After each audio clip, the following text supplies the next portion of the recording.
a presence that others might say is a little gadfly, calling out what's going on. But I think we need that now. We have folks who are arrogant and drunk with power. The supermajority, this governor who has this hubris, has forgotten that he is a public servant. So we need folks to remind them. We need folks who are in those rooms and who are not going to bow down to the pressure, who are not going to break under the pressure.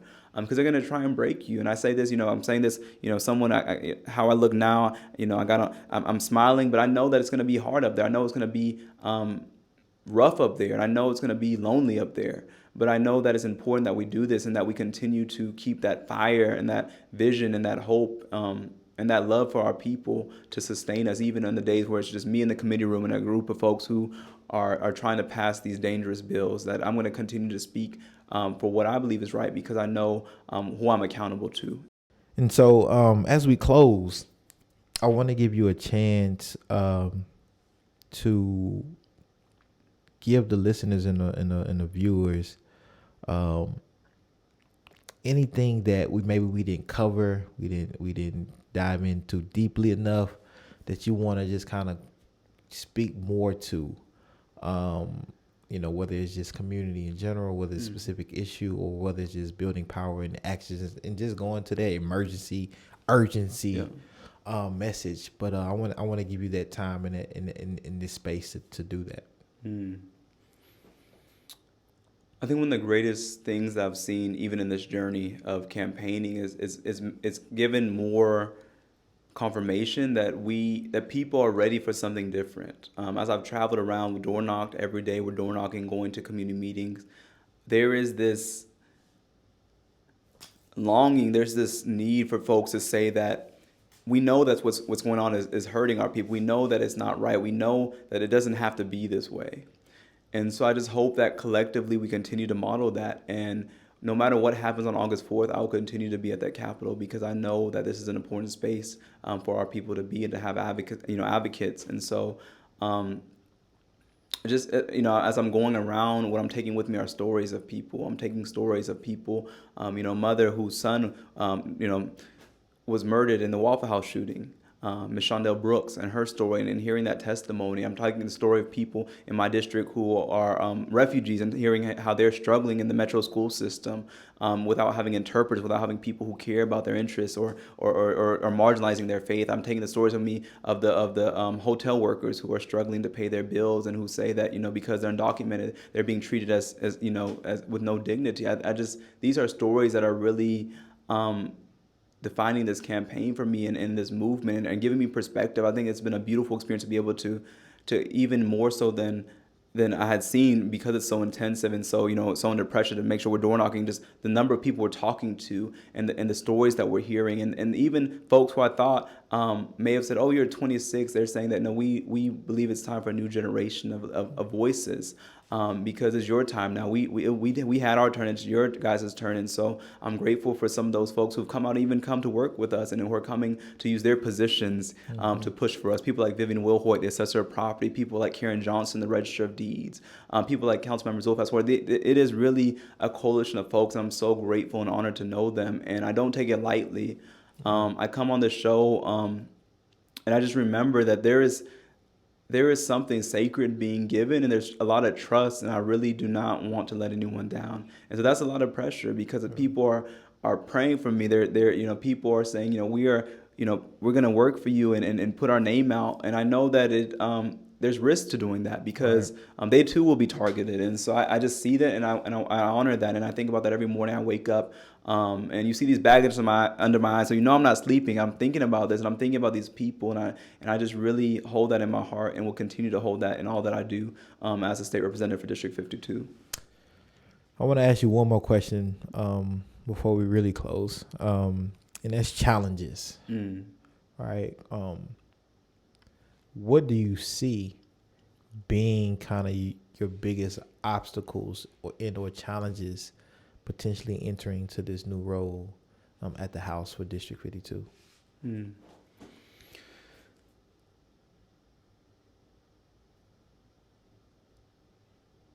I think one of the greatest challenges we have is that there's a lot more pressure to conform. We've talked about this, is that you are expected look like them, talk to look like like them, but also to change. Yeah. And when you're inside and when you are a member, there's going to be that pressure. And so it's so important to connect yourself with others. Again, I want to lift up Representative Gloria Johnson. She's the only member who voted against the Speaker of any party to vote against the House Speaker. And for that, she was kicked off of the Education Committee. Her office space was taken away from her, but she remained true to herself. She is a model for me, and I really honor her from Knoxville.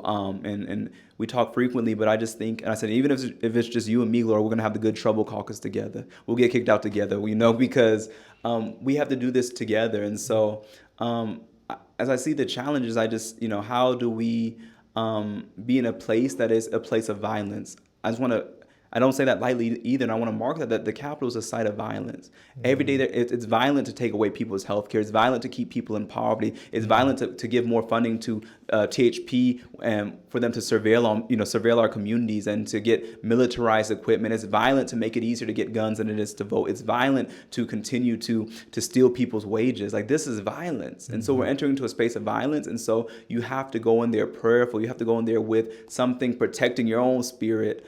Even as a candidate right now, I said, I'll do any work it takes to win, but I'm not going to lose my soul. Mm-hmm. I want to remain true to who I am. I want to maintain my spirit, my joy, my light, my hope. I don't want to lose that. Because I think if we lose that and you win an election, you've lost. Right. And so I think it's maintaining that light, maintaining that vision, maintaining authenticity, and not letting them to take that away from you, no matter what they offer, no matter what they try and bribe you with, because they'll do that. They'll say, you can be on this committee, you can come to the governor's house for dinner.